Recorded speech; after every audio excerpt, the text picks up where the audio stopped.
Dəyərli izləyicilər, hər vaxtınız xeyir olsun. Hədə proqramını təqdim edirik. Ermənistanda seçkilər sona çatdı. Amma hər kəsi düşündürən məsələ bu seçkilərdə kimin qalib gəlməsi deyil, seçkilərdən sonraki dövrün regionu nə vəd eləməsidir.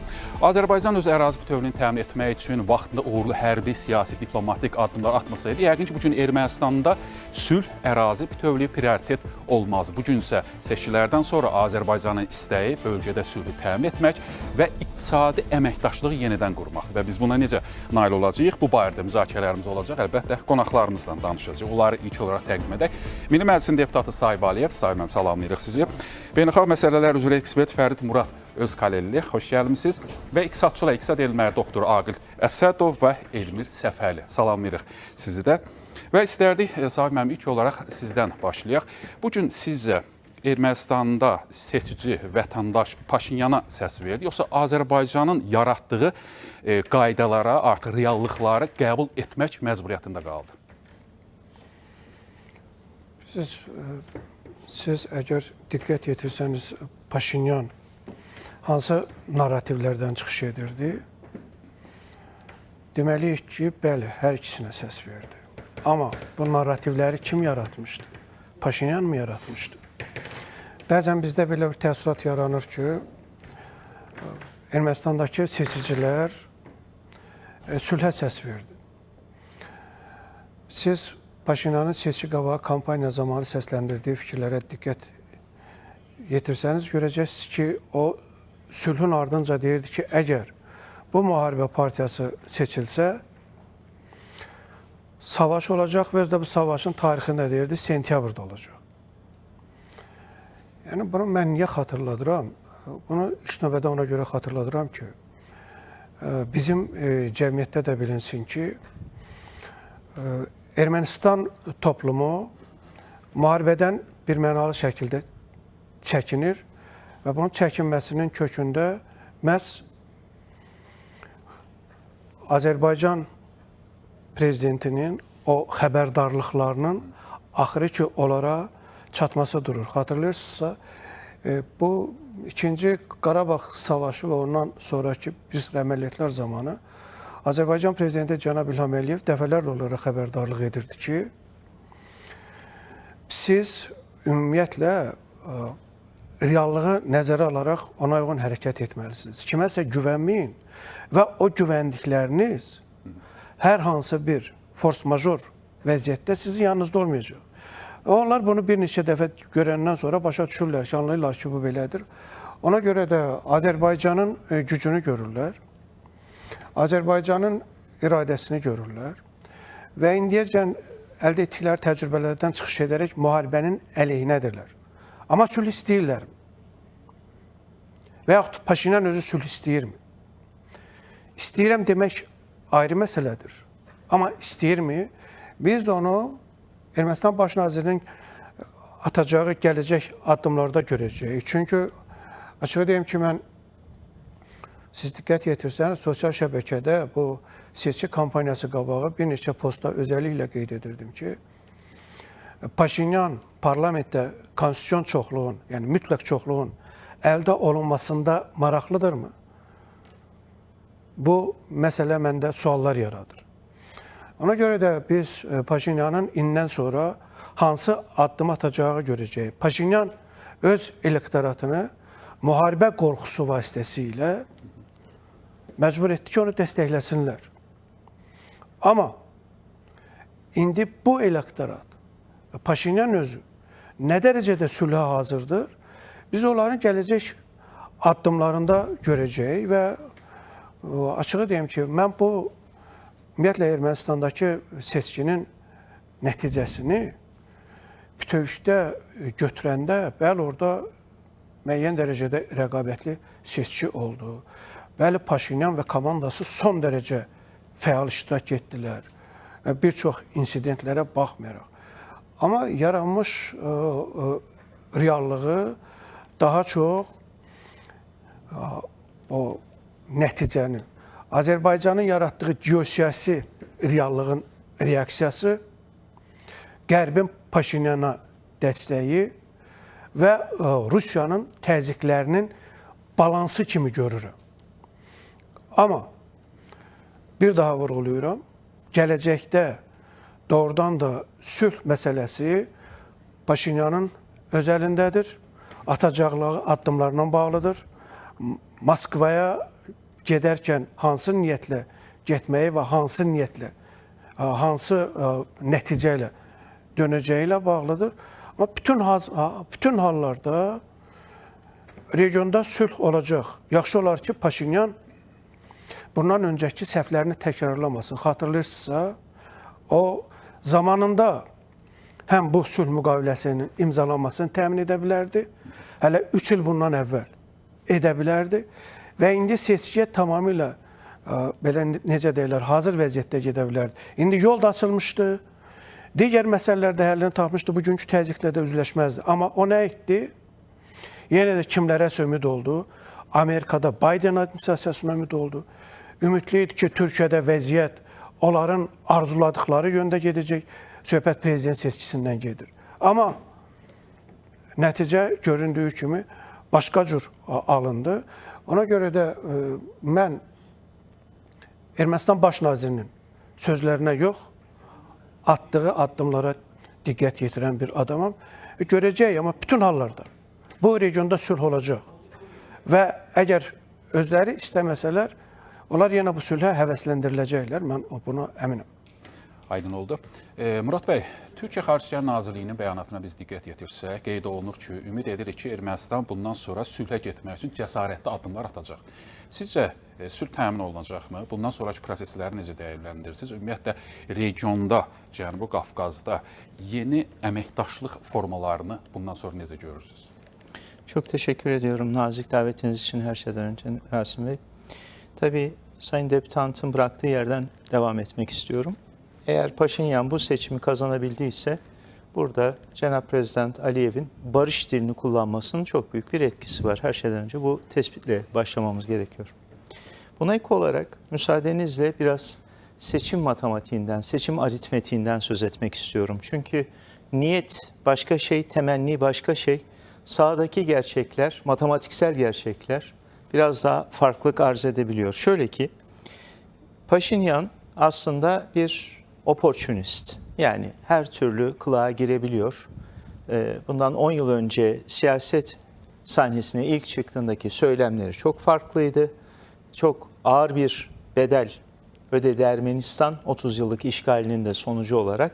Paşinyan bugün başka bir noktaya geldi. Aynı zamanda Paşinyan Darwinci hayatta kalma mücadelesinde fevkalade başarılı bir karakter kendince ama oyları eriyor.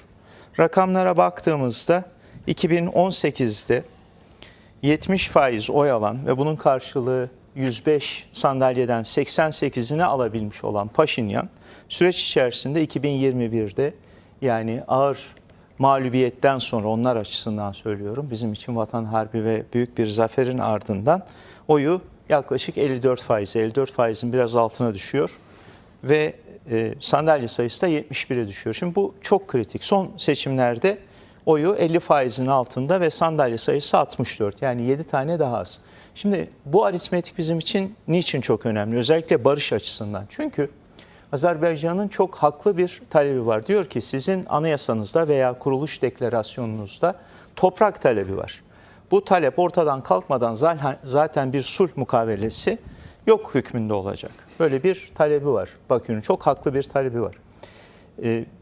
Fakat Paşinyan geçtiğimiz 5 il arzında bunu yerine getirmedi. 71 deputant, 71 milletvekili varken, anayasal çoğunluğu varken. Şimdi anayasal çoğunluğun altına düşmüş durumda. Yani hükümet etmekte, idare etmekte sıkıntısı yok ama anayasayı değiştirmesi mümkün değil. Kaldı ki sanırım uzmanlar beni düzelteceklerdir. Son yapılan bir anayasa değişikliğiyle zaten Ermenistan meclisi içerisinde 66 veya %60'ın üzerinde bir milletvekilini iktidar partisinin alması mümkün değil. Yani muhalefete tanınmış yaklaşık bir %33'lük kota var. Siz hangi oyu alırsanız alın, mecliste öyle bir sistem oluşturmuşlar, bir seçim mühendisliği yapmışlar benim takip edebildiğim kadarıyla. Muhalefet %33'ü tutuyor. Bu ne demek? Fiili olarak, matematiksel olarak ne demek? Hangi iktidar yüzde kaç oy alırsa alsın, kaç faiz oy alırsa alsın tek başına anayasayı değiştirmeye muktedir olmayacak. Bunu bir kere bir makina olarak seçim sisteminin içerisinde bir seçim mühendisliği olarak yerleştirmişler. Dolayısıyla orta ve uzun vadede bir sulh mukavelesinin yalnızca imzalanmayıp, imzada kalmayıp, çünkü Azerbaycan diplomasisi her defasında şunu hatırlatıyor. Paşinyan bir anlaşmaya imza atsa dahi Anayasa Mahkemesi gelir, bunu yok sayar. Çünkü kendi anayasalarına bir aykırılık durumu ortaya çıkacak. Dolayısıyla bu aritmetik bizim için fevkalade önem taşıyor. İleride bu mukavelenin hayata geçebilmesi için öyle bir sistem olması lazım ki Ermenistan'da bir barış partisi oluşacak. Bu illaki hükümete gelmeyecek ama hükümete destek verecek milletvekili, deputan sayısı o 70 barajını aşacak. Yani işte bugün diyelim ki 64, bakıyorsunuz işte muhalefetin 29 tane Samuel Karapetyan'ın var ve Koçaryan'ın, bu eski Karabağ çetesinin bir ferdi, neferi olan, onda 12 tane deputant var. Bu 12 deputantın Ermenistan'da matematiksel olarak sulh mukavelesinin hayata geçirilebilmesi için barış tarafına geçmesi lazım. Yani sadece kendi kurdukları mekanizmadan dolayı sadece iktidarın Paşinyan'da kalması gerekli matematiksel düzeni kurgulayamıyor Rasim Bey. Benim nacizane tespitim. Her şeyden önce burada başlayalım. Yani biz istesek de veya Paşinyan, ki şimdi niyet okumayalım, diyelim ki İngilizlerin diyeceği şekliyle benefit of the doubt, yani onlara bir şey verelim. Diyelim ki çok iyi niyetliler. Niyet okumadan söylüyorum. Matematiksel olarak maalesef şu anda sulh mukavelesinin hayata geçirilmesiyle ilgili, bu seçim sonuçlarıyla ilgili ciddi benim çekincelerim var. Peki ne olacak? Ne yapılabilir? Şimdi Rusya müdahale edebilir mi? Sanırım bu çok büyük bir soru. Mevcut şartlarda Rusya direkt askeri müdahalede bulunamaz veya bir içeride darbe yapamaz. Onun pek fiziki şartları mümkün değil ama hibrit müdahaleler yapabilir. Özellikle iktisadi alanda şimdiden bir takım ambargolar başlamış durumda. Muhalefet Paşinyan'ın partisinden devşirebilir mi milletvekili hükümeti düşürmek için? Veya Paşinyan 6 milletvekilini kendi yanına alabilir mi? Yani bu demokrasinin aritmetiği içerisinde. Onun da mekaniğini şöyle kurmuşlar. Bir deputant şu anda Ermenistan Milli Meclisi'nde istifa ederse ancak bağımsız kalıyor. Yani başka bir partiye geçme ihtimali yok. Bu da tabii kendi içerisinde zorluklar içeriyor. Yani önümüzdeki tablonun, matematiksel tablonun çok yakın zamanda değişmesi mümkün değil. Dolayısıyla ben zamanıma da riayet ederek şu sözlerle bitirmek istiyorum en azından ilk raundu. Şu aşamada nacizane düşüncem, kümülatif total bir barış sulh mukavelesinin imzalanması veya o imzanın hayata geçirilmesiyle ilgili bu seçimlerden sonra maalesef çekinceler ortaya çıkmıştır. Yani düşünün ki Paşinyan bunu 5 senedir zaten yapmıyor, anayasal çoğunluğu varken şimdi yapmasını beklemek korkarım diplomatik bir naifliğe dönüşebilir. Peki ne yapmamız gerekiyor? Belki diplomatik olarak ağırlığı Zengezur'un açılmasına vererek, biliyorsunuz son dönemlerde Garbi Azerbaycan Büyük Kaydarış bir milli siyaseti Azerbaycan'ın fevkalade önem taşıyan bir konu. Benim nacizane şahsi düşüncem, şu anda kümülatif bir barış anlaşmasının hayata bu geri çekilelim anlamını taşımıyor elbette. Yani müzakereler devam edecektir ama bunun nihayetlendirilmesinin matematiği mevcut Ermenistan Milli Meclisi'nde pek gözükmüyor. O yüzden daha adım adım barış şeklinde gidip Zengezur'u açıp onun yaratacağı iktisadi, sosyal ve politik faydalardan Ermenistan halkının da yavaş yavaş kendisinin fayda gördüğünü görmesiyle belki görece küçük balaca partiler oluşacak, daha barış partileri oluşacak ve onlar ancak bu Paşinyan'ın mülki mukavele veya sivil kontrak partisine ek bir yardımda bulunursa ancak mevcut Ermenistan meclisinde bir şey olur. Aksi takdirde Azerbaycan'ın tek taraflı yapabileceği, sulh için yapabileceklerinin korkarım üst sınırına ulaşmış durumdayız. Meğer ki Paşinyan'ı müsaadenizle şöyle bitireyim. Yani bu seçim sonuçları aslında Paşinyan'ın kendini kurtarması için dizayn edilen, o baskıdan, Azerbaycan diplomasisinin ağır baskısından kendini kurtaracağı bir sonuç gibi de okunabilir. Buna izin vermemek lazım. Zengezur üzerine yüklenerek anayasa değişikliğinin olmamasını bir sürünceme yapmak yerine, çünkü onlar da işte Trump'ın, Sayın Deputat'ın söylediği, Trump'ın belki seçim süresinin bitmesini bekliyorlar. Türkiye'de bir takım değişiklikler bekliyorlar. Zamanı oynadıkları nazara dikkate alarak önümüzdeki 2 yıl zarfında çok büyük ağırlığı özellikle Zengezur dehlizine vermemiz gerektiği düşüncesindeyim. Çok teşekkür ederim. Aydın oldu. Bəli, Sami müəllim, buyurun. İcazə olsa, əgər vaxtlarına girmirəmsə, sonra danışa bilərəm. Amma elə məsələlər var ki, mən Buyurun, elə siz gəlir ki, sonra iqtisadi dəyərləndirmə iqtisadçılarımızın aparar, əgər fikriniz varsa buyurun. çünki müəyyən düzəlişlərə burada ehtiyac var. Birincisi, istəyirəm bizim tamaşaçılar da bilsin ki, Ermənistan konstitusiyasına görə orada konstitusiyada bəzi maddələrə konstitusiyon çoxluğun razılığı ilə parlamentdə dəyişiklik edilə bilər. Amma elə maddələr var, ona dəyişiklik edilə bilməz. Onlardan da biri Azərbaycanın haqlı olaraq tələb etdiyi o preambulada onların artıq mövcud olmayan, o mətndə mövcud olmayan müstəqillik deklarasiyasına istinaddır. Yəni bunu bu parlamentdəki mütləq çoxluğun qərarı ilə qəbul ediləcək məsələ deyil. Ermənistan konstitusiyasına görə burada mütləq və mütləq referendum keçirilməlidir. İkincisi, toxunacağım məsələ ondan ibarətdir ki, bu maraqlı bir məsələyə toxundu. Doğrudan da bu 1/3 məsələsi ki, yaradılıb. Bu, geosiyasi sövdələşmə idi.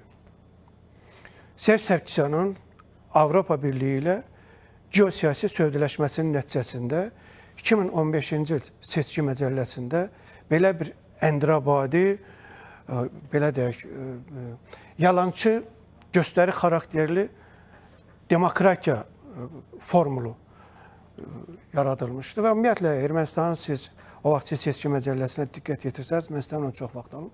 Orada son dərəcə bir-birini tamamlamayan, ümumiyyətlə məntiq xarici görünən bəzi məsələlər var. Nəyə görə idi bu? Burada məqsəd ilk növbədə ona görə idi ki, əgər bilirsiniz ki, artıq Ermənistan hakimiyyəti üzərinə müəyyən öhdəliklər götürürdü.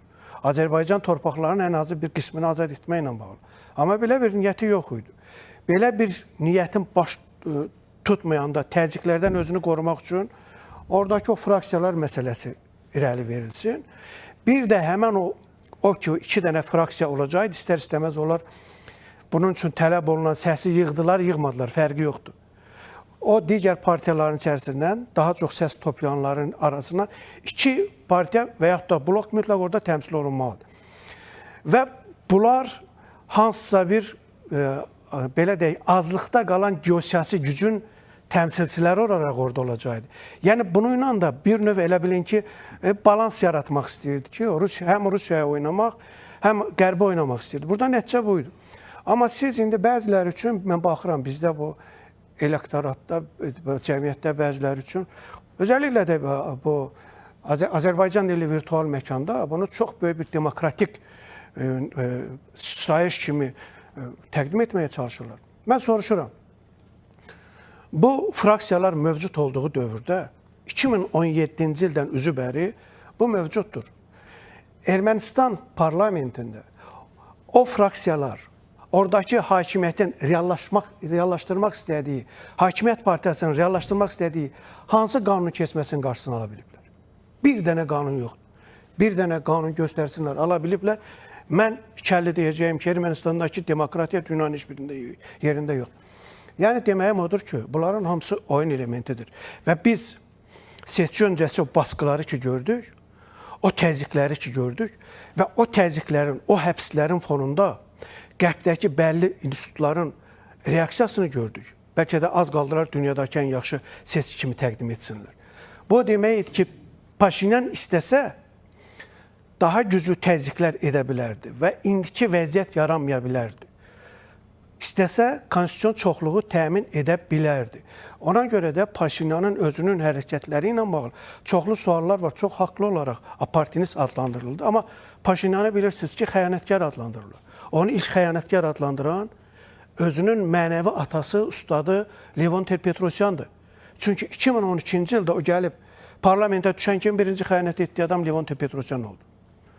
Sonra Serj Sərkisyanla razılaşma oldu aralarında.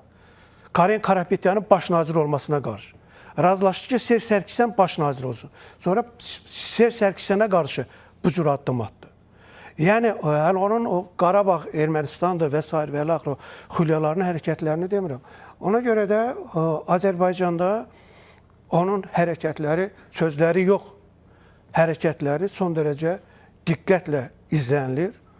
Paşinyanın əlindədir ki, özü bildiyi metodlarla indiki parlamentdə də konstitusion çoxluğu təmin etsin. Çünki ən azından Karapetyanın partiyasındakılar çox qısa bir müddətdə yığma bir komandadılar. O komandanın içərisində müxtəlif fikirli adamlar var.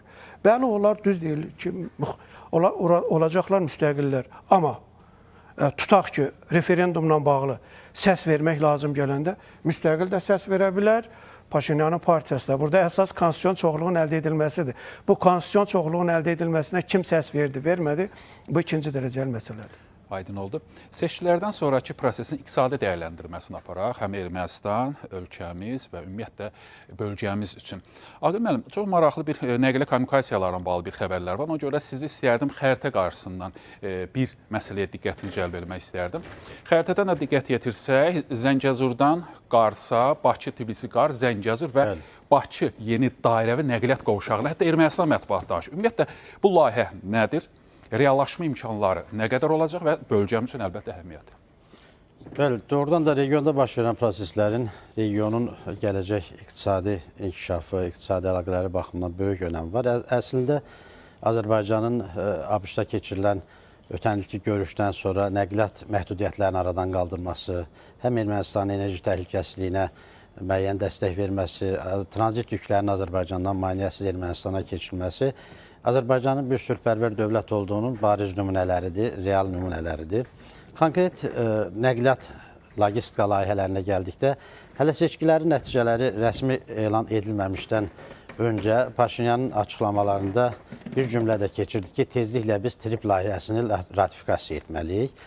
Və ona görə də ümid edirəm ki, burada hörmətli həmkarlarımızın da dediyi kimi, Zəngəzur dəhlizinin açılması bu proseslərin sülh müqaviləsinin imzalanmasında əsas deməli təkanverici qüvvələrdən biri olacaqdır. Bu gördüyümüz deməli xətt Zəngəzur dəhlizi bu hissə hansı ki, Horadiz-Ağbənd 110 kilometrlik hissədə, Azərbaycan bu hissədə artıq demək olar 85%-ə yaxın işləri yerinə yetiribdir. Zəngəzur dəhlizi dediyimiz deməli 40 kilometrdən biraz artıq hissə burada qalıbdır. Buradan sonraki hissə isə onu qeyd edim ki, Naxçıvanda da artıq Azərbaycan Dəmir Yolları müvafiq layihələr üzrə layihələndirməyə və hazırlıq işlərinə başlayıblar. Və bu dəmir yolu bildiyimiz kimi bir Qars İğdır Dilucu dəmir yol xətti də vardı ki, deməli Qarsdan Dilucu stansiyasına qədər, Naxçıvana qədər dəmir yolu çəkiləcəkdir. Bu da ümumilikdə 264 kilometrə yaxın məsafədir. Bir hissəsi Naxçıvan ərazisinə düşür. Naxçıvanda təxminən 174 kilometr hissə, onun 150-si mövcud belə deyək də dəmir yolunun modernizasiya edilməsi ilə olacaqdır, bir hissəsi yenidən çəkiləcəkdir. Amma burada maraqlı məqam nədir? Zəngəzur dəhlizinin açılması, Zəngəzur dəhlizi orta dəhlizin əsas komponentlərindən biridir. Zəngəzur dəhlizinin açılması regionda yük axınını, yük intensivliyini gücləndirəcəkdir ki, bu da bütün hallarda həm dəhliz üzərində, həm ümumilikdə regionda bir iqtisadi aktivliyin təkanına çevriləcəkdir. Və burada önəmli olan məsələlərdən biri də indi təxminən bu istiqamətdə Bakı-Tbilisi-Qars xətti çəkilir. Bakı-Tbilisi və oradan da Qarsa gəlir. Baxın, burada Bakı-Tbilisi-Qarsla Zəngəzur dəhlizinin keçdiyi bu hissə Qars-İğdır Dilucu xətti çəkildikdən sonra bir dairəvi marşrut əmələ gətirir. Bakıdan çıxan yüklər Qarsda, o cümlədən Bakıdan Zəngəzur dəhlizi, Horadiz-Ağbənd və Zəngəzur dəhlizi vasitəsilə Naxçıvandan Qarsa daşımaqla bir dairəvi marşrut yaranır. Və bu dairəvi marşrut regionda aktivliyi biraz da təkan verəcəkdir. Əslində, Bakı-Tbilisi-Qars layihəsi də, Zəngəzur layihəsi də orta dəhlizin əsas komponentləridir. Bu günləri real olaraq biz Bakı-Tbilisi-Qars ilə daha çox yüklərin Avropaya çıxarılmasına, Türkiyə üzərindən Avropaya çıxarılmasına, o cümlədən Gürcüstan limanları vasitəsilə dünya bazarına çıxarılmasına mümkündür. Amma yaxın gələcəkdə Zəngəzur dəhlizinin istifadəyə verilməsi ilə bu aktivlik daha da güclənəcəkdir. Və burada önəmli olan məsələlərdən biri də ondan ibarət olacaq ki, Ermənistan əgər burada hörmətli həmkarlarımın da qeyd etdiyi kimi öz hərəkətlərlə, söz yox, real addımları ilə sülhə gəldiyini, sülhü istədiyini bəyan edəcəksə, o zaman təbii ki, tədricən beynəlxalq layihələrdən də, o cümlədən Zəngəzur dəhlizinin yaratdığı imkanlardan da yararlanma imkanı olacaqdır. Və bu qısa zamanda bugün dünyada ölkələrin əsas üstünlüklərindən biri daha çox yanacaq ehtiyatlarına, enerji ehtiyatlarına malik olmaqla yanaşı, daha asan nəqliyyat kommunikasiya çıxışlarına malik olmasıdır. Nəqliyyat kommunikasiya imkanları genişləndikcə təbii ki, bu ölkələrin, regionun, o cümlədə Ermənistanın iqtisadi inkişafında, iqtisadi tərəqqisində də özünü göstərəcəkdir ki, hesab edirəm, bu da sülh müqaviləsinin imzalanması baxımından bir iqtisadi təkan olacaqdır. Nəqliyyat kommunikasiya layihələrinin açılması yalnız hər hansı bir yükün bir məntəqədən digər məntəqəyə daşınması deyil təbii ki. Bu layihələrin istifadəyə verilməsi müxtəlif sahələrdə inteqrativ proseslərə dəstək verəcək. Müxtəlif sahələrdə necə ki, Azərbaycan tərəfindən sülhün bərqərar olması üçün ardıcıl addımlar atılır, müxtəlif nümayəndə heyətlərinin görüşü, vətəndaş cəmiyyətinin görüşü və nəqliyyat kommunikasiya xətlərinin açılması da bu kontekstdə dəstək verici bir amil kimi öz sözünü deyəcək. Bu baxımdan hesab edirəm ki, Zəngəzur dəhlizinin açılması biraz da sürətlənəcəkdir regionda baş verən reallıqlarda və seçkilər öncəsi elə yaxın dövrdə Amerikadan rəsmi heyət də TRIP layihəsinin reallaşmasına bağlı Ermənistana səfər etmişdi. Orada da artıq müəyyən konkret qərarlar qəbul edildi. O cümlədən Zəngəzur dəhlizi ilə bağlı yalnız region ölkələrinin deyil, həm də dünyanın aparıcı ölkələrinin, qərbin, xüsusilə dünyanın bir nömrəli dövlətinin marağının olması hesab edirəm ki, Zəngəzur dəhlizinin açılması daha da tezləşdirəcək. Və sonda cənab prezident həmişə deyirdi, Zəngəzur dəhlizi ya açılacaq, ya da açılacaqdır. Bu, cənab prezidentə məxsus bir ideyadır. Ümid edirəm ki, bu ideya həm də regionun, dünyanın inkişafına yönəlik bir ideyadır və yaxın zamanda reallığını görəcək. Aydındır, buyurun zəhmət olmasa. Elmi müəllim, sizdən öyrənmək istəyərdik. Sizcə elə bu layihələrdən Aqil müəllim danışdı. Ümumiyyətlə, Ermənistan nəhayət ki, uzun dövrlərdən, uzun müddətdən sonra regionun bir tranzit mərkəzinə çevirməkdə maraqlı olacaqmı və ümumiyyətlə bu hal-hazırda baş verən prosesləri, seçkilərdən sonraki prosesləri dəyərləndirsək, Cənubi Qafqazın yeni iqtisadi xəritəsini sizdən soruşuruq. Əslində belə deyək də, istənilən siyasi qərara paralel və ya fundamentində iqtisadi maraq durur.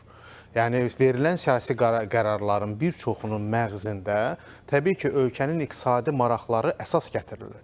Və bu baxımdan düşünürəm ki, son bir neçə il ərzində Ermənistanla aparılan danışıqlar və siyasi qərarlar daha çox Zəngəzur dəhlizi üzərindən maraq çərçivəsi, onun üzərinə fokuslanaraq aparılır ki, artıq birmənalı şəkildə Ermənistan başa düşsün ki, Zəngəzur dəhlizinin açılması, sülh müqaviləsinin bağlanması onun iqtisadi təminatı və eyni zamanda Cənubi Qafqaz regionunun iqtisadi modelinin sabit və təhlükəsiz iqtisadi modelinin formalaşmasına kömək göstərəcək. Və əslində burada biz bunları birmənalı şəkildə Ermənistana başa salmağa çalışırıq ki, bu dəhlizin açılması ilə və sülh müqaviləsinin və bağlanması ilə biz tərəfdaş ölkələri olaraq bir-biri ilə əməkdaşlıq eləyən ticari əməkdaşlığı olan ölkələr olaraq əslində regionun sülh sabitliyini formalaşdırmış oluruq. Bir statistik məlumatlara nəzər salsaq görərik ki, son bir neçə ildə Ermənistanın ümumdaxili məhsulunun dəyərləndirilməsi artım tempi ilə gedir. 2025-də ortalama olaraq 3,5%, 2024-də isə təxmini 5% bir artım tendensiyası göstərmişdi. Və bizim iqtisadi göstərdiyimiz yanaşmalar və az öncə ekspertlərimiz də vurğuladı, bir neçə dəfə enerji təhlükəsinin təmin olunması məqsədi ilə neft və neft məhsullarının göndərilməsi, tranzit məhsullarının göndərilməsi və eyni zamanda tranzit gələn taxıl və digər məhsulların Ermənistana göndərilməsi onu göstərir ki, bizim regionda iqtisadi sabitliyin formalaşması və sənin iqtisadi təminatın birmənalı şəkildə bizdən asılıdır. Və bu mövzuda yanaşsaq və bizim Ermənistanla sülh müqaviləmizi bağlamağımız əslində gələcəkdə hər iki ölkə və region üçün bir mənalı şəkildə iqtisadi təminatı yaradır. Və burada tək dəhliz üzərindən deyil, yəni nəqliyyat, logistika üzərindən deyil, eyni zamanda rəqəmsal infrastruktur, ticari əməkdaşlıq və digər mövzular da artıq bununla gündəmə gəlmiş olur. Və biz baxsaq, Dünya Bankının araşdırmaları göstərir ki, statistik məlumatlar 2030-cu ilə qədər orta dəhliz vasitəsi, əgər Zəngəzur dəhlizinin açılması və aktivliyi artarsa, ortalama olaraq Çindən Avropaya daşınan yüklərin və məhsulların həcmi tonaj olaraq ortalama 3 dəfə artım göstərəcək. Bu 5 il ərzində aparılan araşdırmadır. Və bir də nəzərdə tutun ki, bunun daha sonra illər ərzində yük həcminin artırılması, daşınmanın artırılması, bunun ölkəyə verdiyi fayda və eyni zamanda iqtisadi aktivlik həmin ölkələrin büdcəsinə necə təsir göstərəcək. Və Türkiyədə və eyni zamanda Türkiyə Respublikası da bizimlə birmənalı şəkildə Ermənistanın sülh prosesinin qoşulmasına dəstək verməyə hazır olduğunu bildirir. Burada tək söhbət Azərbaycandan getmir. Eyni zamanda Ermənistanla Türkiyə arasındakı sərhədlərdə aparılan və eyni zamanda ölkələr arası aparılan ticari əməkdaşlıqdan gedir. Və bu baxımdan düşünürəm ki, biz tranzit yolun açılmasını əsas gətirərək sülh müqaviləsinin bağlanmasına aparılan istiqaməti biraz daraltmış olaraq, yəni biraz sürətləndirmiş olaraq. Əslində Ermənistan başa düşməlidir ki, Ermənistan olmasa belə bu dəhliz açılacaq və bizim başqa alternativlərimiz var. Bakı-Tbilisi-Qars, eyni zamanda İran üzərindən də hətta cənab prezident bir dəfə xüsusi vurğulamışdır ki, Zəngəzur dəhlizi Ermənistan icazə verməsə belə, daha doğrusu maneə yaratsa belə, biz İran üzərindən müəyyən alternativlər düşünərək, biz həmin dəhlizlərin açılmasını, orta dəhlizin uzantılarının açılmasını yarada bilərik. Burada sadəcə olaraq Ermənistan papağını qoymalıdır qarşısına, oturub fikirləşməlidir ki, mən öz ölkəmin iqtisadi təminatını, iqtisadi gücünü birmənalı olaraq bu sülh müqaviləsi ilə 5 dəfəyə qədər artırmış hesab oluna bilərəm. Təbii ki, ticari tərəfdaşlığa baxsaq, bu günləri Azərbaycan həm enerji baxımından, həm istehsal məhsulları, kənd təsərrüfatı və s. Ermənistanı təmin edə bilər. Təbii ki, Ermənistanın özünün də daxildə istehsal etdiyi bəzi sənaye məhsulları və s. var. Bu gün onun ixracının 1/3 Rusiyadan asılıdır. Yəni, Rusiya ixrac dayandırsa, idxalı dayandırsa, Ermənistan ixracı etməsinə maneə yaratsa, bu deməkdir ki, onun xarici ticarət dövriyyəsinin 1/3 azalacaq. Və bu birmənalı şəkildə onu göstərir ki, artıq regionda təklənmiş halda qalacaq və bu günləri Ermənistan hakimiyyəti də başa düşməlidir ki, hansısa maneə yaratmaqla, sülh müqaviləsinə gedən yollara maneə yaratmaqla əslində öz oturduğu ağaca balta çalmış olur. Və bu aspektdən yanaşsaq, biz düşünürük ki, biz birmənalı şəkildə iqtisadi əməkdaşlığın fundamentlərini bərkitməliyik və biz bu istiqamətdə daha çox zərbə endirməliyik siyasi olaraq və onlara ən çox bu yanaşmadan irəli gələrək sülh müqaviləsinin bağlanması təminatını formalaşdıra bilərik. Və eyni zamanda burada hansı qurum olduğunu xatırlamıram, beynəlxalq araşdırmalardan biri də Ermənistan və Azərbaycan arasında sülh müqaviləsi yaranandan sonra birgə istehsal və sənaye parklarının yaradılmasıdır. Qazax İcevan, Mexri Naxçıvan, bu istiqamətlərdə sənaye parklar yaradaraq əslində birgə sülh müqaviləsindən sonra hansısa birgə iqtisadi istehsal proseslərini, birgə istehsal müəssisələrinin qurulmasına da töhfə verilə bilər və bu həm Ermənistana, təbii ki, büdcəsinə xüsusi olaraq dəstək verəcək, həm Azərbaycana. Və bu baxımdan düşünürəm ki, Sahib mən vurğuladı, xüsusi olaraq vurğuladı. Amerikada Vaşinqton görüşündən sonra sülh bu trip layihəsi barəsində aparılan danışıqlar əslində bəlkə də elə Paşinyanın özü tərəfindən birmənalı şəkildə ləngitmə prosesində formalaşdırıldı. Əslində yanaşma bu cür ola bilərdi. İqtisadi maraqlardan çıxış eləyərək seçki mərhələsində bu nüansları vurğulayaraq daha çox səs yığa bilərdi, daha çox xalqın rəğbətini qazana bilərdi. Amma təbii ki, burada siyasi maneələr var, kənar siyasi maneələr var, kənar siyasi sövdələşmələr var. Bu baxımdan yanaşsaq, düşünürəm ki, Azərbaycan-Ermənistan arasında və eyni zamanda Cənubi Qafqazın iqtisadi təminatı və sülh sabitliyi əsasında hansısa bir model qurmaq mümkündür. Amma bunun kökündə birmənalı şəkildə birinci növbədə sülh müqaviləsi bağlanmalıdır. Ermənistan Azərbaycanın dediyi xüsusi şərtlərlə razılaşmalıdır və bu razılaşma tək hakimiyyət çərçivəsində deyil, eyni zamanda xalq və dövlət çərçivəsində də əsası qoyulmalıdır ki, bundan sonraki seçkilərdə növbəti deyək ki, baş nazir və yaxud rəhbərlik seçimlərində də bu proseslər yenidən dəyişilməsin. Artıq bu davamlı şəkildə sülh prosesi irəliləsin. Aydın oldu. Sabir müəllim, bizim iqtisadçılarımız maraqlı bir məsələlərə toxundular. Yəni, əgər bu sülh müqaviləsi olarsa, nə qədər iqtisadi imkanlar yaranacaq və xüsusilə birinci növbədə Ermənistan üçün. Siz biraz əvvəl qeyd elədiniz ki, yəni Ermənistanda bundan sonra baş verən proseslərdən sonra dəyərləndirmək olar, Ermənistan sülhə gedəcək, yoxsa getməyəcək. Sizcə bu iqtisadi imkanlar, rəqəmləri Elmir müəllim açıqladı. Yəni, məcbur, vadar etməyəcəkmi ki, Ermənistan buna getsin? Siz, mən az öncə çıxış edən hər iki ekspertə təşəkkür edirəm ki, müəyyən reallıqları onlar burada dedilər. Bu bir daha orada referenduma hamilə olan, istənilən halda hamilə olacaq, toplumun dərk etməsi üçün çox vacibdir. Orada belə başa düşürlər ki, Zəngəzur dəhlizinin açılması Azərbaycanın bunlara yanaşmada yeritdiyi təzyiq siyasətinin, dəyənək siyasətinin elementidir. Xeyr, bu onlar üçün kökədir, onu bilməlidirlər. Bundan onlar ancaq gəlir əldə edəcəklər. Bunlar bu yaxınlarda Rubionun Zvartnos səfəri zamanı, indi bilirsiniz ki, o səfər Zvartnos oldu, orada da bitdi, geri qayıtdı, ona görə Ermənistan demirəm. Zvartnos səfəri zamanı 3 anlaşmaları oldu. O anlaşmalardan biri nadir elementlərlə bağlı idi. İndi mən sizdən soruşuram. Ermənistanda nadir element hardadır ki, belə bir anlaşma var? Bilirsiniz, burada söhbət nədən gedir? Söhbət ondan gedir ki, Mərkəzi Asiyadan Azərbaycan üzərindən gətiriləcək o nadir elementlərin önəmli bir hissəsi Azərbaycanda istehsal ediləcək. Bununla da bağlı bilirsiniz ki, artıq bu enerji forumu çərçivəsində hər iki ölkə arasındakı ilk diyaloq keçirildi Azərbaycanla Birləşmiş Ştatlar arasında. Bizim də belə bir anlaşmamız var. Və bir hissəsi də orada emal edilməlidir. Bu anlaşmana görədir. O anlaşmanın avtomatik olaraq biri ortadan çıxır. Hələ digər bir məsələləri demirəm. Onlar bunu bilməlidirlər və başqa bir məsələyə bir daha ola Ermənistan hakimiyyəti də və eyni zamanda oradakı toplumda çox diqqətlə Azərbaycan prezidenti cənab İlham Əliyevin Zəngilandakı son açıqlamasına diqqət etsinlər. Orada nə dedi cənab prezident? Cənab prezident dedi ki, biz onlara heç bir pislik etməmişdik. Amma bunun qarşısında bu cür pisliyi gördük. Bilmirəm, orada bu nə ilə bağlıdır, xəstədirlər və yaxud nə ilə bağlıdır.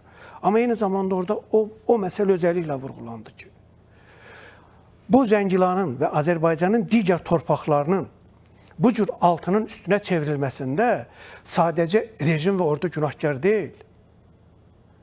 Onlar cəmiyyət olaraq hamısı bunun məsuliyyətini daşıyırlar. Azərbaycan 2-ci Qarabağ savaşı və sonraki əməliyyatlarda ordudan öz qisasını aldı. Amma Azərbaycan bizə qarşı o cür düşmənçilik yeridən toplumdan öz qisasını almayıb. Almaq istəməyib daha doğrusu. Əsl böyüklərə xas böyüklük göstərdi, qələbə çaldı, cənab prezident və sülh təklifindən də Azərbaycan çıxış etdi. Onlar bunu yüksək dəyərləndirməlidirlər və bütün ömürləri boyu Azərbaycan prezidenti cənab İlham Əliyevə minnətdar olmalıdırlar ki, biz başqa cür də eləyə bilərdik. Biz də onların Qarabağ boyda ərazisini altın üstünə çevirə bilərdik, şumlaya bilərdik. Və kimsə də bizə heç nə deyən deyil. Ən azı xatırlasınlar, cənab Trumpın Ağ Evdə həmən o avqustun 8-də Vaşinqtonda ötən il dediyi sözləri bir dənə xatırlasınlar. Heç kim də heç nə deyə bilməyəcəkdir. Çünki ortada onların etdiyi faktlar var. Ona görə də nə qədər onlar, biz bilirik ki, müharibədən qorxurlar. Amma biz onların Beynəlxalq Respublikaçılar İnstitutunun keçirdiyi soruda 73%-nin Azərbaycana necə yanaşdıqlarını da görürük. Azərbaycan onlar üçün heç bir təhlükə deyil. Azərbaycandan təhlükə gözlədiklərini bildirənlər Azərbaycan öz məqsədinə çatıb və bu ən yüksək səviyyədə deyilib. Azərbaycandan təhlükə gözləyənlər bu demək ki, Azərbaycana hələ də düşməncəsinə yanaşırlar. Bu yanaşmaya son qoymalıdırlar. Referenduma getməlidirlər və sülhü dəstəkləməlidirlər. Bizim üçün bu şəkildə sülh bilməlidirlər ki, onlardan əslində qat-qat ağırdır. Çünki biz ədalətsizliklə üzləşmişik. Biz onlara qarşı nə etmişik, hamısını ədalətli etmişik və yarımçıq etmişik. İstəsəydik davam da etdirə bilərdik. Amma onlar bizə qarşı nə ediblərsə hamısını ədalətsizcəsinə, Allahsızcasına, mərdimazarcasına və rəzilcəsinə ediblər. Amma buna baxmayaraq biz dövlət olaraq da, cəmiyyət olaraq da sülhə hazırıq. Ona görə ki, bu sülhün regionda hamı üçün rifah gətirəcəyini, əmin-amanlıq gətirəcəyini, daha bizim gənclərin gedib həlak olmayacaqlarını, şəhid olmayacaqlarını bildiyimiz üçün biz sülh istəyirik. Onların qara qaşına, gözünə aşıq olduğumuz üçün yox. Ona görə də mən fikirləşirəm ki, qarşı tərəf bu fürsəti yaxşı dəyərləndirməlidirlər və onu da dəyərləndirməlidirlər ki, niyə kimin narrativlərindən çıxış etdikləri bəlli olan qüvvələr konkret olaraq Karapetyanla, Köçəryan müxtəlif bəhanələrlə məhz bu sülhün ləngidilməsində maraqlıdırlar. Bu sülhün ləngidilməsi o deməkdir ki, Azərbaycan üçün o siqnal olacaq. Biz əl altdan müharibəyə hazırlaşırıq. Ki, Azərbaycan bilmir ki, bunlar hardan silah alırlar, necə silah alırlar. Ona görə yaxşı olardı ki, bu məsələdə doğrudan da heç olmasa bu dəfə rasional çıxış etsinlər, daha tez bir şəkildə sülhün yolunu açsınlar. Onlardan asıldı bu da. Aydın oldu. Murad bəy, biraz əvvəl iqtisadçılarımız xüsusən Aqil müəllim ilə xəritə üzərindən bəzi nəqlə kommunikasiya qovşaqlarının əhəmiyyətinə toxundu. Elə Zəngəzurdan Qarsa. Yəni bütün bu layihələrdə, orta dəhliz daxil olan bütün layihələrdə Türkiyədə var. Türkiyənin iqtisadi maraqları da var. Bu kontekstdən də nəzərə alsaq, sizcə Türkiyənin bütün bu məsələlərə mövqeyi nədən ibarətdir və bir daha Türkiyə Xarici İşlər Nazirliyinin son bəyanatına nəzər yetirsək? Tabii Türkiye'nin Azerbaycan'la kardeşlik hukuku ve özellikle Şuşa Deklarasyonu üzerinden ortaya çıkmış bir askeri işbirliği çerçevesine baktığımızda hakikaten Türkiye ve Azerbaycan burada aslında birge bir davranış içindeler. Tabii gerçekçi bir yaklaşımla şunu söyleyelim. Mesela şu anda Türkiye'de ana muhalefet partisi içerisinde bir takım süreçler yaşanıyor. Ana muhalefet partisinin Kadük Başkanı'nın geçenlerde galiba bir Amerikan dergisinde yayınlanmış bir makalesi var. Meraklı bir makale. Bazı açılardan bazı çevrelere gereksiz ümit verebilecek. Yani eğer yeteri zaman beklenilirse Türkiye'de bir iktidar değişikliği olacak ve ona göre Ermenistan ve onun eski Ermenistan ve onun yabancı destekçilerinin daha işine gelebilecek bir Türkiye oluşumu oluşabilecek, ortaya çıkabilecek gibi bir beklenti olduğunu gözden kaçırmamak lazım. Buna rağmen bu değerli iktisatçılarımızdan başlayarak Sayın Deputant'ın söylemiş olduğu çok önemli birkaç nokta var. Oradan bitirmeye çalışacağım. Şimdi sayın iktisatçılarımız benden çok daha iyi bilecekler. Maalesef 1990'lardan 2020'lere kadar Ermenistan'da iktisat savaşın bir kendilerine verdiği profit, bir fayda üzerine kurgulandı. Yani düşmanlık üzerinden iktisatlarını çevirdiler. Bir üretim yok, fabrika yok, üretilen hiçbir şey yok. Diasporadan para gelecek. Diasporadan para Azerbaycan düşmanlığı, Türk düşmanlığı üzerinden gelecek. Rusya'dan kaynak gelecek. Bu da husumet üzerinden. Fransa'dan, ABŞ'tan, Avrupa Birliği'nden gelecek. Maalesef ki bu da tabii bu gelen pul ciddi paralarda geldi 30 yıl zarfında. Ermenistan'ın kendi içerisindeki korupsiyası çok yüksek. Yani elitler bu paraları kendi aralarında paylaştılar. Halka da pek bir yansıması olmadı. O yüzden bizim sulhün matematiğini de değiştirmemiz gerekiyor. Yani şu ana kadar geçtiğimiz yıllar içerisinde, 10 yıllar içerisinde Ermenistan savaştan kazanım sağlamış bir iktisat üzerine kurgulanmış. Bizim bunu barışın ekonomisine çevirmemiz gerekiyor. Çünkü savaşta yapacağınız şey ne yapıyorsunuz? Ondan silah alıyorsunuz. İşte Zafer Müzesi'nde o silahların halini görmek mümkündür. Savaşa harcadığınız pulun, paranın hiçbir kıymeti yok.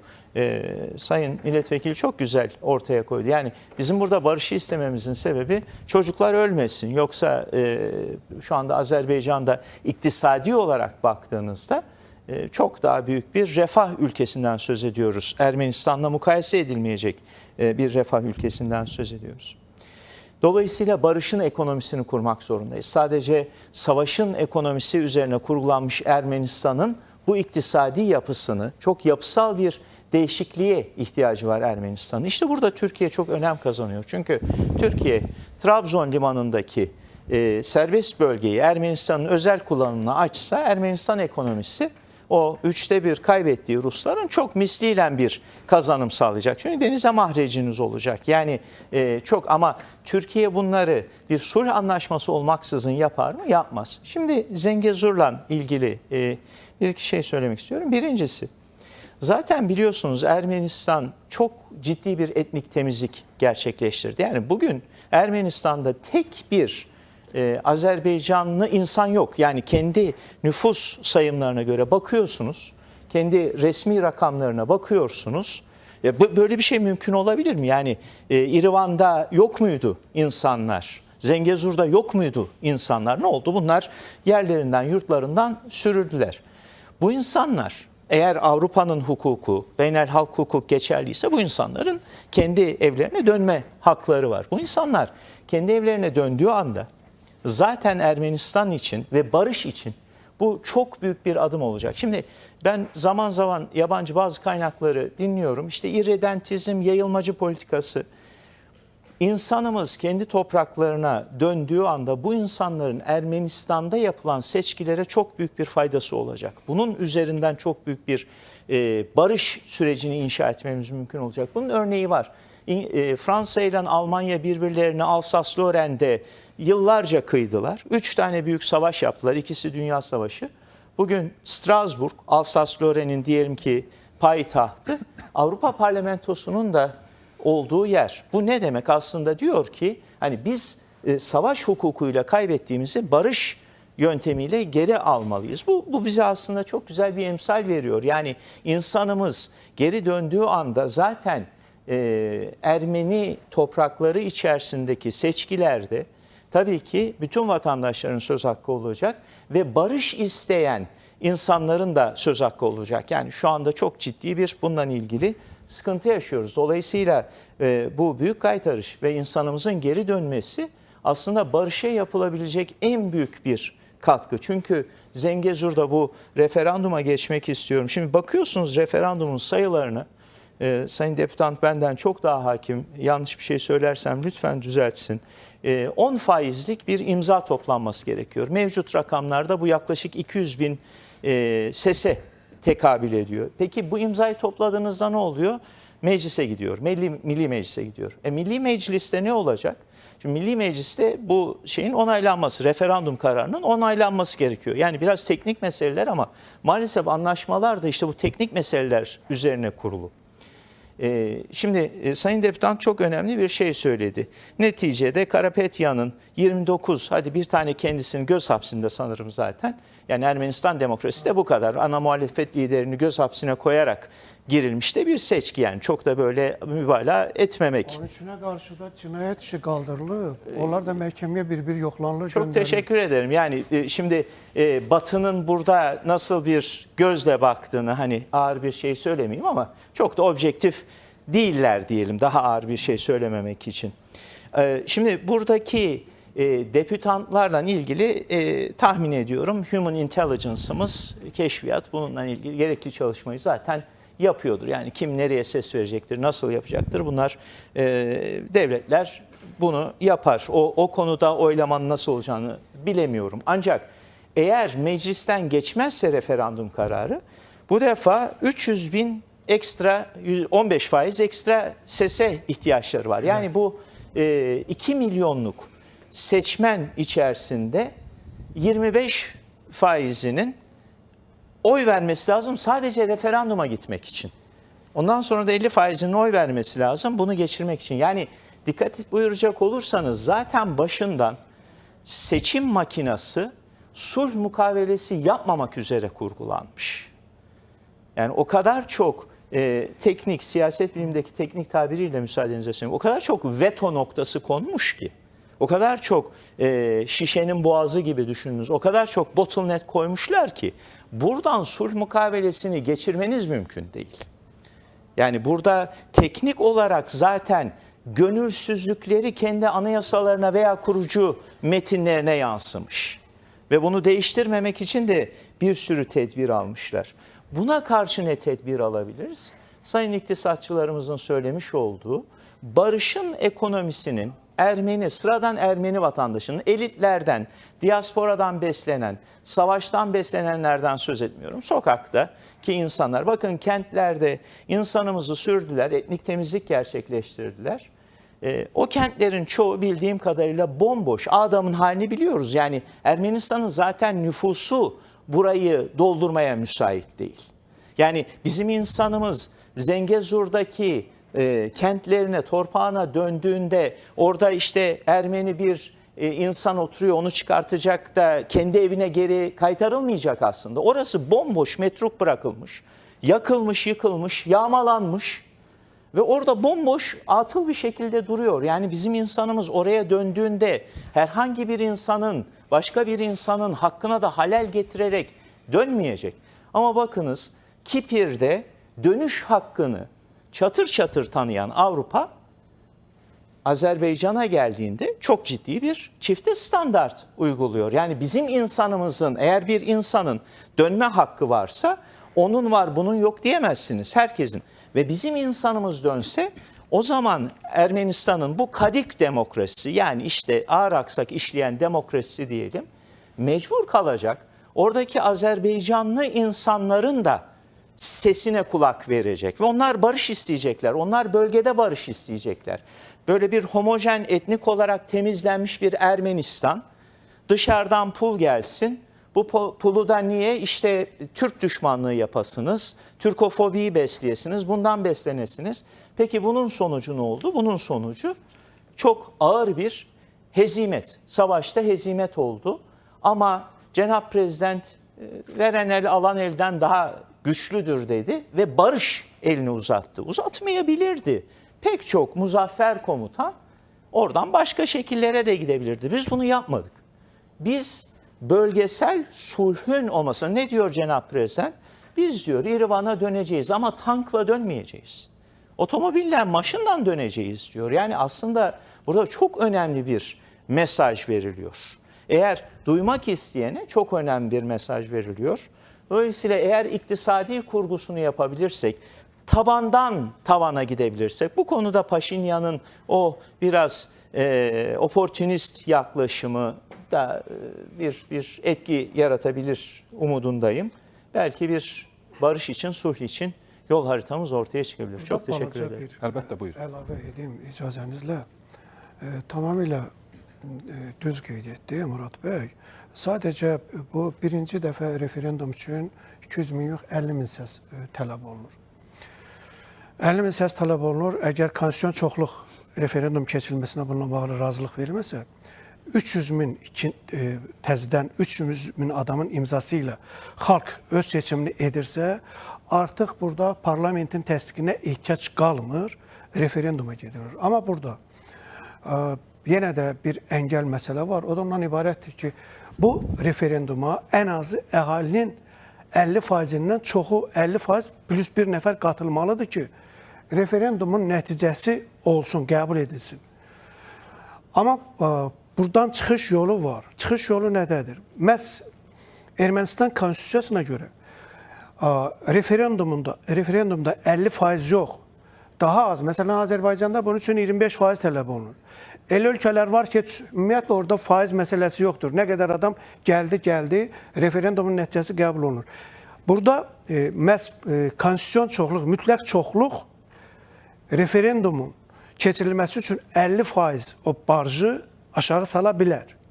Yəni buna gedilə bilər və istəsə, yəni bir daha vurğuluyorum, Paşinyan sevimli Qərbin və onları sevən Qərbin dəstəyi ilə istəsə o konstitusiyon çoxluğu çox belə asanlıqla əldə edə bilər, referendumun da yolunu aça bilər və digər bir halda tutaq ki, lap təsdiqlənmədi, hətta 50 min. 300 min nəfərlə bunu istədə təsdiq edə bilər, çünki axı buna səs verənlərin sayı 730 min nəfərdən çoxdur. Heç onların yarısından da az bir nəfər. Bunlar gələrlər və özləri çıxış edə bilərlər, keçirilsin. Ondan sonra da faiz nə qədər olar və bununla da bir daha ehtiyac qalmaz ki, təzədən Ermənistan parlamentində referendumun qərarı təsdiqlənsin. Sadəcə Konstitusiya Məhkəməsi baxacaq və bundan da məsələ bitəcək.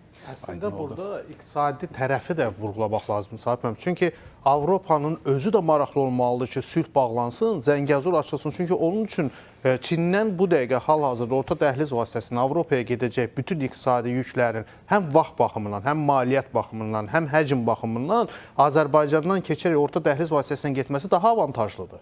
Və bütün bunları nəzərə alanda əslində Avropa digər aspektlərdən yox, elə iqtisadi aspektdən yanaşıb sülh müqaviləsinin bağlanmasına Ermənistanı başa sala bilər ki, bu həm sənin üçün, həm Avropa üçün, həm region üçün, həm digər dövlətlər üçün önəmli olan bir layihədir. Və bu layihə baxımından onu məcbur edə bilər ki, sülh müqaviləsinə bağlatdırsın. Sual odur. Məsələn, sualın kökü odur ki, Fransanın hərəkətlərində açıq-aydın gördük ki, bu Vaşinqton anlaşmasına sözdə dəstək verilsə də əməldə yanaşma necədir? Avropanın bu məsələni dəstəkləyib dəstəkləməyəcəyini biz Naxçıvandan keçilən, az öncə qeyd olun, o dəmir yolu məsələsində görək investisiya yatıracaq, yatırmayacaq. Vəd ediblər yatıracaqlar, amma burada məsələ nə yerdədir? Nə dərəcədə bunu sürətləndirəcəklər? Bunun özü də Avropa üçün bir testdir. Onda görəcək Avropa bu məsələdə hansı mövqeyini tutur. Çox affedersiniz. Buyurunuz. Bütün hallarda təbii ki, iqtisadi maraqlar belə deyək də siyasi qərarlarla uzlaşmalıdır. Avropa burada əslində maraqlı da hesab edirəm, Sahib müəllim. Çünki Avropa orta dəhliz boyunca məsələn Akta limanında kifayət qədər böyük layihələri maliyyələşdirir. Eyni zamanda dəhliz üzərində müxtəlif layihələrdə maraqlı olduğunu, maliyyəçi tərəf kimi iştirak etmək istədiklərini müxtəlif dövrlərdə bildiriblər.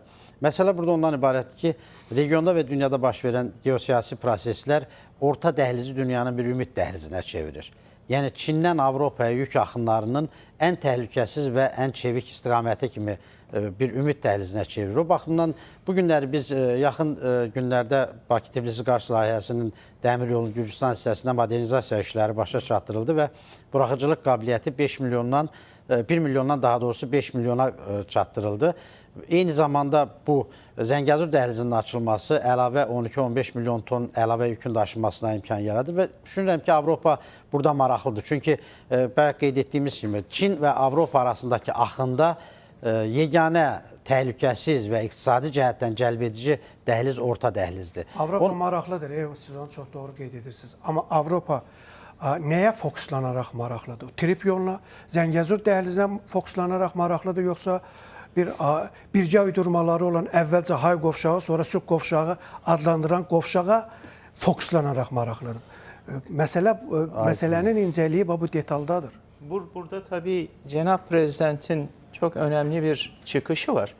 Biz Karabağ'ı günün sonunda haklı olduğumuz için azat etmedik. Güçlü olabildiğimiz gün azat ettik. Yani 4 tane Birleşmiş Milletler Güvenlik Konseyi kararını yok saymış. Minsk grubu diyorlar ki başarısız oldu. Fevkalade başarılıydı. Çünkü Minsk grubu zaten kötü niyetliydi. Niyeti doğru bir niyet değildi. İşgale bir meşruiyet kazanmaya çalışıyordu. Ama Cenab Prezidentin Avrupa ile ilgili nacizane gözlemim çok işte bu güç siyaseti, denge siyaseti içerisinde Avrupa'nın şu anda en büyük sorunu enerji tehlikesizliği. Bu özellikle Rusya-Ukrayna savaşından da kaynaklanan. Tabii şu anda Azerbaycan Avrupa'nın enerji tehlikesizliği konusunda çok önemli, giderek artan öneme haiz. Yani bunu aslında Azerbaycan diplomasisi, Cenab Prezidentin liderliğinde Azerbaycan diplomasisi tesadüflere veya Avrupa'nın keyfine bırakmayacak şekilde bunu Avrupa'nın çıkarlarının vazgeçilmez bir parçası. Yani bu Zengezur dehlizinin açılması Avrupa'nın keyfinde olacak bir durum olmayacak şekilde Azerbaycan diplomasisi ilerliyor.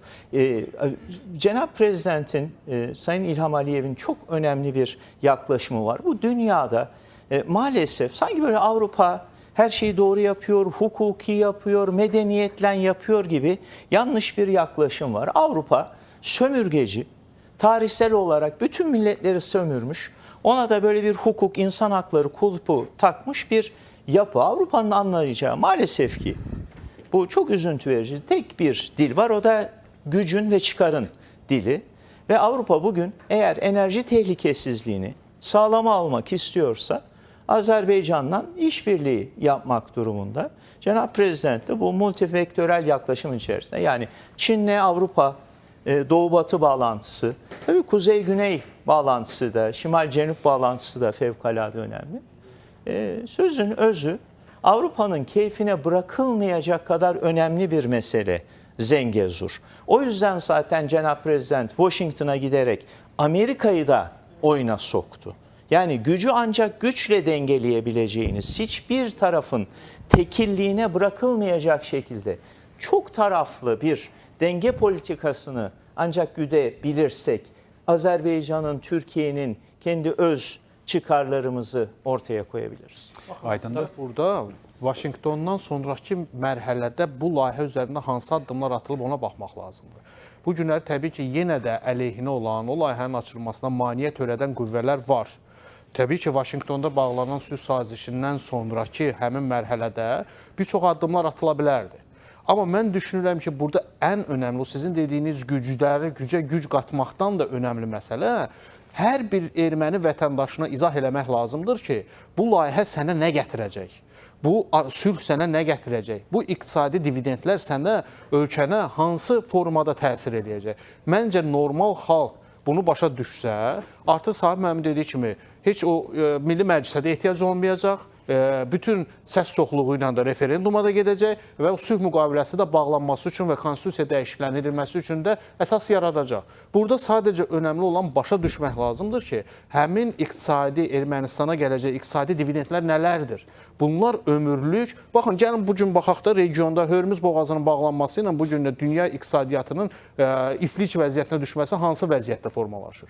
Gəlin bir dənə Hörmüz boğazının bağlanması dünya iqtisadiyyatına hansı formada təsir edir? Amma bu günləri sabit, regional, sülh çərçivəsində bir orta dəhlizi açsaq, bu həm maliyyət baxımından qurtaracaq bütün dövlətləri, həm iqtisadi maraq olaraq artım, daha da intensiv iqtisadi fəaliyyət formalaşacaq və eyni zamanda zaman olaraq bu günləri Çindən gələn məhsul hansısa deyək ki, 3 ay, 4 ay içərisində Avropaya çatdırılırsa, orta dəhliz vasitəsilə bu ortalama 45 günə çatdırılacaq. Bu da həm də maliyyət baxımından olacaq. Elə orta dəhlizə söz düşmüşkən, sizə də Aqil müəllim, siz buyurun xəritə qarşısında yenə fikirlərinizi verin. Elmi müəllim, sizə də suallarınız olacaq və fikirləriniz bizim üçün maraqlıdır. İlk öncə Aqil müəllim, deməli regional layihələrdən danışdınız. Regional layihələrin inkişafı sülh prosesindən sonra, danışıqlardan sonra bu layihələr eyni zamanda orta dəhlizin bir tərkib hissəsidir. Orta dəhlizin sizcə yük daşımalarının inkişafı, ümumiyyətlə onun əhəmiyyətini nə dərəcədə artıracaq? Bəli. Öncə Rasim müəllim, Murad müəllimin fikirlərinə təkan olaraq bir məsələni qeyd etmək istəyirəm ki, tarixə iqtisad etsək, Bakı-Tbilisi-Qars layihəsi də reallaşan vaxtda kifayət qədər Qərbin belə deyək də ikili yanaşmaları vardı, hətta layihənin reallaşmasına maneçiliklər vardı, amma Azərbaycan dövlətinin, Azərbaycan hökumətinin iradəsi sayəsində, hətta o zaman biz rəmzi olaraq Gürcüstan tərəfə bir kredit də ayırmışdıq ki, dəhlizdə gecikmə olmasın və bu günlər Bakı-Tbilisi-Qars zamanında onun lehinə çıxmayan qüvvələrin bir ümid yerinə çevrilibdir.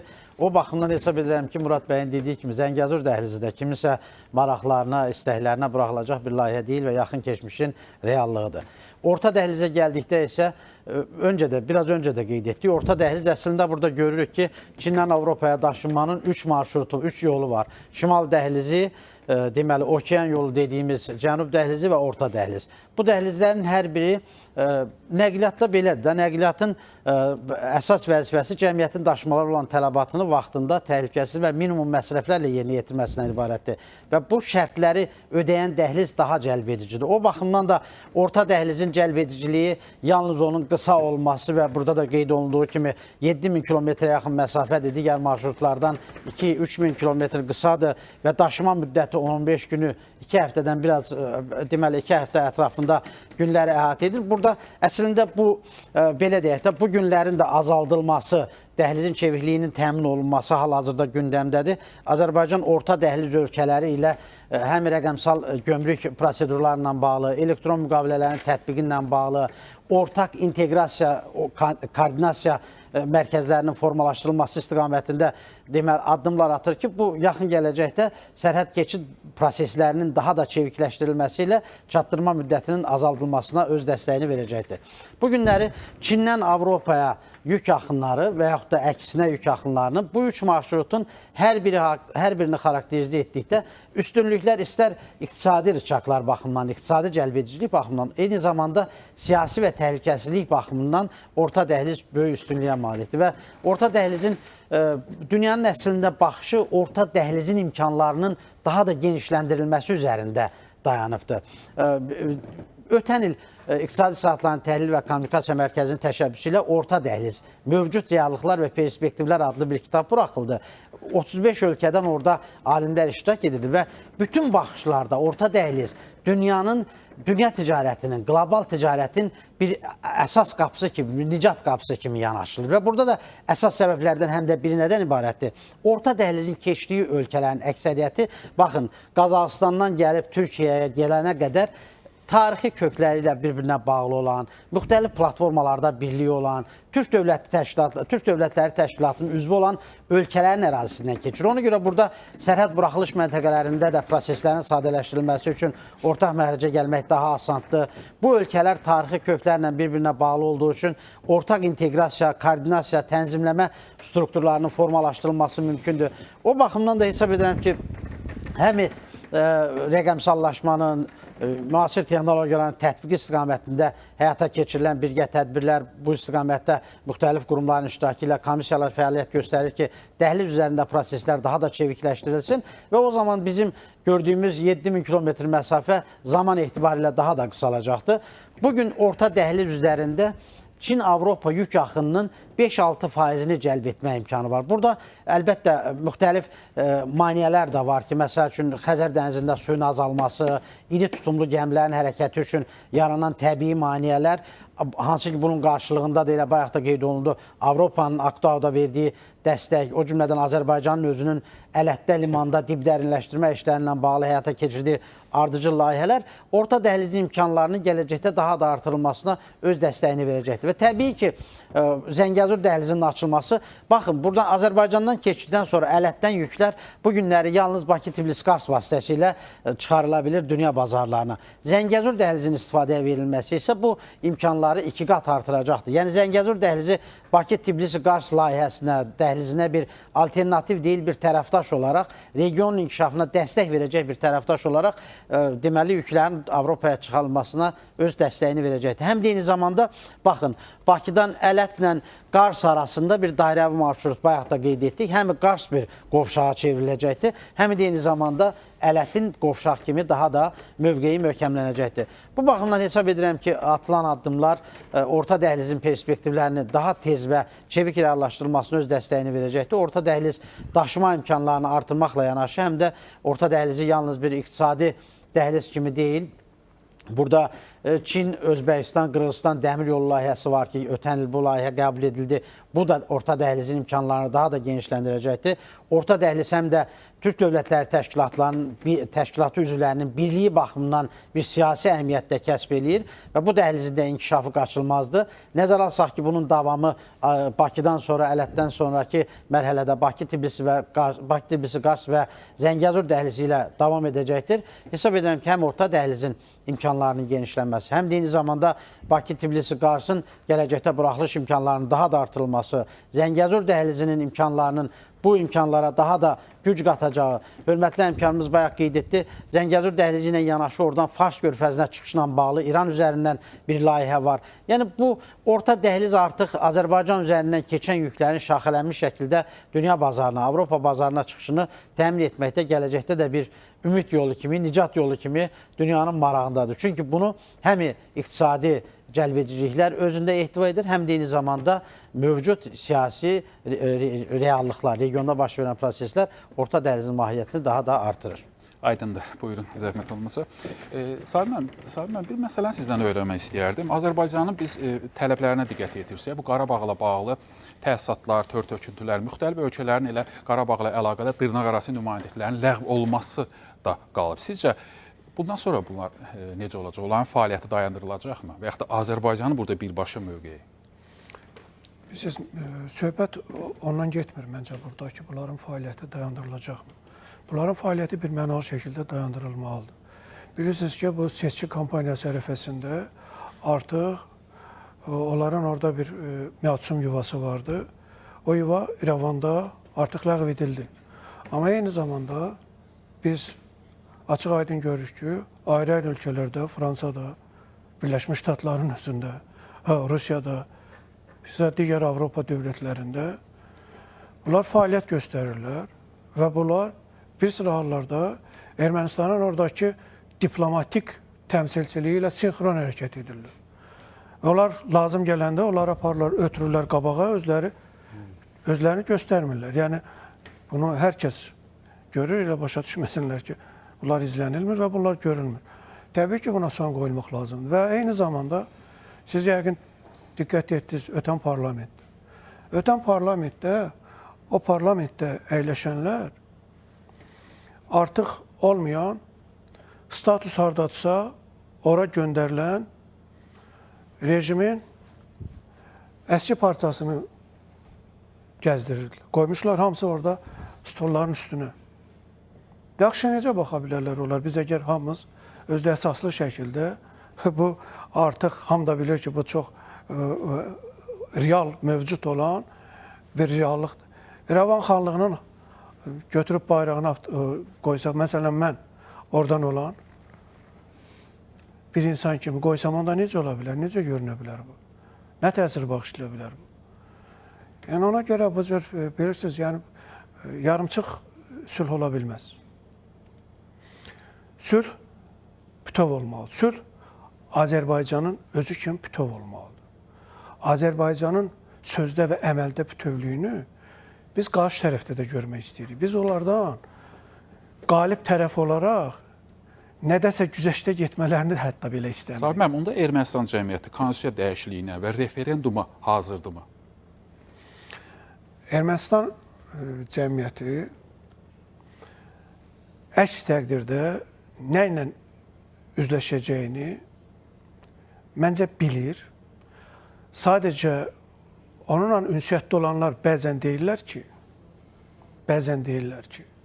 biz Azərbaycanla sülhdən danışırıq, amma əl altdan da hazırlıq görürük. Görürsünüz, Amerika Birləşmiş Ştatlarının silahı ilə yanaşı İrandan da bizim silah sursatımız var. Və yeri gəlmişkən İran silah sursatı adətən satmır. Ancaq öz proksilərini ötürür. Və digər ölkələrdən də var. Və biz hazırlıq görürük. Baxmayın, biz sülhdən danışırıq. Amma biz hansısa bir gün üçün hazırlıq görürük. Elə pıçıldayanlar da var. Yəni, yaxşı olar ki, həmən pıçıldayanlar onlara başa salsınlar ki, bir daha vurğuluyorum. Azərbaycan ordunun etdiyinin əvəzini qaytarıb. Toplum olaraq onların bizə etdiklərinin əvəzini qaytarmayıb. Çox, belə deyək, humanistcəsinə davranıb, çox böyük davranıb. İlk növbədə də burada ən önəmli odur ki, öz balalarını, öz gəncliyini, qiymətini bilərək, onları qiymətləndirərək bu cür dayanıb. Bizim üçün bir şəhid qanı 100 min hansısa bir bizə düşmən gözünə baxanlardan qat-qat qiymətlidir. Ona görə söhbət ondan gedir. Ona görə əgər o cəmiyyətə o çox açıq şəkildə izah edilsə, onlar anlayacaqlar ki, söhbət nədən gedir. Baxın, mən o Göyçədə bir kənd var, indi adına Kut deyirlər. O kəndin adı Zər kəndi olub. Ondan əvvəlsə Zərzivil kəndi idi. O kənddə səs verənlərin siyasına baxıram.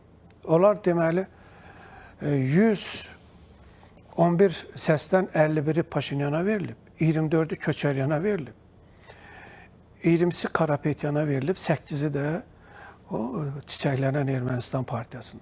Yəni bütövlükdə baxırsan ki, bunlar revanşistlərə, Paşinyandan daha çox səs veriblər. Və burada çox ehtimal ki, onlar gözlərini açan kimi orada Azərbaycan ordusunun mövqeyini görürlər. Amma onlar bir şeyi, bir reallığı dərk etməlidirlər ki, Azərbaycan ordusu ordular çox xilaskardır. Əgər onu dərk etmirlərsə, o kəndə gələnlər ümumiyyətlə orada yaşayan adamlar deyil. Amma basar keçərdə olanlar, onlardan əvvəl orada yaşayanlar da Türkiyədən köçürənlərdir. Bir onlardan soruşsunlar, görsünlər ki, onda onlar hansı reallıqla üzləşə bilərdilər. Ona görə də bu məsələlərdə Ermənistan cəmiyyətinə reallıq tam izah olunmalıdır ki, bu sülh olacaq. Necə ki, cənab prezidentdən az öncə stat gətirildi ki, Zəngəzur dəhlizi açılacaq və yaxud da açılacaq. Sülh də olacaq və yaxud da olacaq. İndiyəcən, bir dənə düşünsünlər, indiyəcən onların sülhə yanaşması necə idi? İndiyəcən cənab Paşinyan sülhə yanaşmada, sülh məsələsində hansı mövqe tuturdu? İndi isə deyir ki, bu regiona sülhü mən gətirdim.